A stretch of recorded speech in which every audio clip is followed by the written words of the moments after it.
सभी को नमस्कार। आज हम रिसर्च में जो अपने डाटास हैं उनकी माप की विश्वसनीयता और वैधता क्या है, इस पे चर्चा करने जा रहे हैं। तो जब भी हम कोई भी सोशल रिसर्च का मापन करते हैं या मेज़रमेंट करते हैं, तो जो भी अनुमापन संबंधी अध्ययनों की सर्वप्रथम ये आवश्यकता होती है कि वो वैध हो, विश्वसनीय हो। विश्वसनीयता का संबंध पुनरावृत्ति से होता है, अर्थात रिपीटेशनेबिलिटी से है। अर्थात यदि दो अनुसंधानकर्ता एक जैसे निष्कर्ष निकालते हैं या एक अनुसंधान द्वारा निकाले गए निष्कर्षों को दो समय पर सुसंगत होते हैं, तो ऐसे अध्ययनों को विश्वसनीय कहा जाता है। ठीक है। यदि माप में रैंडम कोई एरर पाई जाए तो उसे अविश्वसनीय कहा जाता है। विश्वसनीयता की एक उच्च एवं एक निम्न सीमा होती है। यदि कोई पैमाना या माप विश्वसनीय नहीं है तो वह क्या होगा, वैध भी नहीं होगा। तो डाटा का जब भी मापन करते हैं रिसर्च में, तो उसकी विश्वसनीयता और वैधता होना जरूरी है। अब हम आते हैं कि डाटा के माप की विश्वसनीयता को प्रभावित करने वाले कौन कौन से कारक होते हैं। देखो, रिसर्च में डाटा की माप की विश्वसनीयता को प्रभावित करने वाले कई कारक होते हैं। उसमें से जो प्रथम कारक और महत्वपूर्ण कारक है वह है किसी अध्ययनरत समूह की संरचना बाह्य और आंतरिक कारणों से, जो भी कारण है उनके प्रभाव से निरंतर परिवर्तित होती रहती है, जिससे उसका परिशुद्ध माप नहीं हो पाता। ठीक है, एक कारण ये हो गया जिससे विश्वसनीयता प्रभावित हुई। दूसरा है कि अध्ययनरत समूह की संरचना पर समय का भी बहुत महत्वपूर्ण प्रभाव पड़ता है। अगर कुछ वर्षों के अंतराल संरचना को इतना अधिक परिवर्तित कर देते हैं कि दो समयों पर उनकी माप या तुलना योग्य नहीं रहती। ठीक है।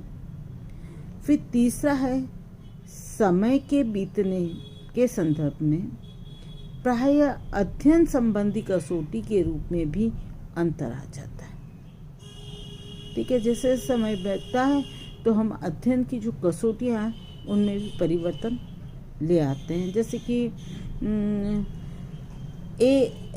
एल मोरेना ने अपने एक अध्ययन में 3 मास के अंतराल के बाद वापस उसी रिसर्च की पुनरावृत्ति की, तो उन्होंने भी ये पाया कि व्यक्तियों के प्रथम विकल्पों में केवल 8% का विचलन तथा द्वितीय विकल्पों में ये विचलन 18% तक था।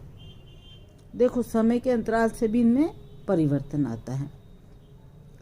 चौथा जो विश्वसनीयता को प्रभावित करता है वह है कि यदि विश्वसनीयता का आधार परीक्षा पुनरावृत्ति पद्धति है, अर्थात टेस्ट रीटेस्ट मेथड है, तब भी विश्वसनीयता को स्थापित करने में इस पद्धति में स्वाभाविक दोष आ जाते हैं। तो ये सब चीज़ें क्या होती है कि डाटा की माप करते समय उसकी विश्वसनीयता को प्रभावित करती है। अब बात आती है कि विश्वसनीयता को मापने की विधियां कौन कौन सी है। मेथड्स ऑफ टेस्टिंग ऑफ रियलेबिलिटी विश्वसनीयता को मापने की कई विधियां हैं, जिसमें पहली है टेस्ट रीटेस्ट मेथड, जिसे परीक्षा पुनः परीक्षा पद्धति भी कहते हैं।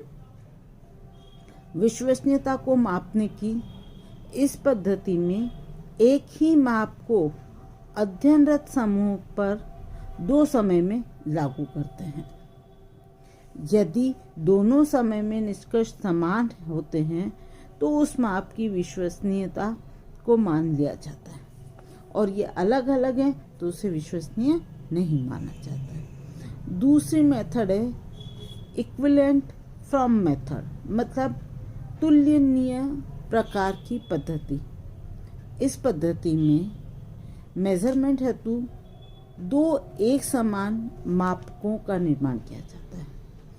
यदि दोनों द्वारा एक समान निष्कर्ष मिलते हैं हमें तो उसे विश्वसनीय मान लिया जाता है, और अलग अलग मिलते हैं तो अविश्वसनीय है। तीसरी मेथड जो है इंटरनल कंसिस्टेंसी मेथड, अर्थात आंतरिक संगति पद्धति। ये मेथड जो है सर्वाधिक प्रचलित विधि है। इसमें क्या किया जाता है कि माप से सम्मिलित प्रश्नों को स्वैच्छिक रूप से दो समूहों में बांट देते हैं। इन दोनों समूह में पाया जाने वाला सहसंबंध आंतरिक संगति तथा माप की विश्वसनीयता को दर्शाता है। तो इस प्रकार क्या होता है कि जो भी हमने डाटास दिए हैं उसकी रियलिबिलिटी को हम क्या करते हैं, पहचान सकते हैं, माप सकते हैं, और इसी तरीके से हम ये कह सकते हैं कि ये जो चीज़ें हैं या जो मैंने पॉइंट्स बताए थे रियलिबिलिटी को प्रभावित करने वाले, उनके द्वारा जो है डाटास के मापन की जो विश्वसनीयता है वह क्या होती है, प्रभावित होती है। इसके बाद हम डाटास में माप की वैधता पे चर्चा करेंगे, वो हम अगले लेक्चर में करते हैं। ठीक है, धन्यवाद आपको, आज इतना ही।